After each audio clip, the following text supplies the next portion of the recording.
তো দেখতে পাচ্ছ বন্ধুরা, অন্বেষী পকোড়া ভাত যাচ্ছে কচি কলা পাতা ড্রেস পরে।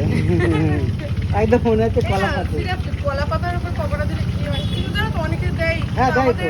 মানে বাঙালিদের মধ্যে আমাদের ঠিক এটা মেনে নিতে পারি না নাকি কলা পাতায় যেহেতু। না না, কলা পাতায় কিন্তু একটা পুরনো ঐতিহ্য, তুমি হ্যাঁ। দিতেই পারো। অনেকে বিরিয়ানি স্বাদ করে কলা পাতায়, একদম, স্বাদ আছে কিন্তু আমাদের আবার আশীর্বাদে যদি সেই দিন আসে নিশ্চয়ই দেবে। আবার পরিবেশ ফ্রেন্ডলি, তুমি পাতাটাও মাটির সঙ্গে মিশে যাবে। অনেকে কী করে সোলার প্লেট বাড়ি ইউজ করে।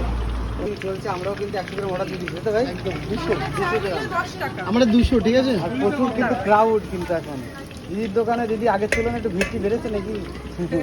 হাসি দেখে বোঝা যাচ্ছে। হাসি দেখে বোঝা যাচ্ছে, বলা লাগবে না।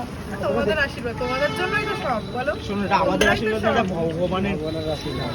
অবশ্যই ভগবানের আশীর্বাদের পরে তোমাদেরও আশীর্বাদ। চারিদিকে দেখতে পাচ্ছি সবাই কিন্তু পকোড়া নিতে ব্যস্ত। ওইদিকে দেখতে পাচ্ছি, ওই দেখো পকোড়া লাইন পড়ে গেছে। আর পিছনে কিন্তু লোকজন বসে রয়েছে না ভাই, পকোড়ার চাহিদাটা বেশি। পকোড়ার চাহিদাটা বেশি। তাই তো, পকোড়ার চাহিদাটাই বেশি এখন। তো আস্তে আস্তে বিরিয়ানি ফিরিয়ানি সব আসবে। চাউমিনও ভালো। এই দুটো দিদি আমার দিকে একটু তাকাও দেখি, ফটো তুলি। প্রত্যেকটা। বাহ।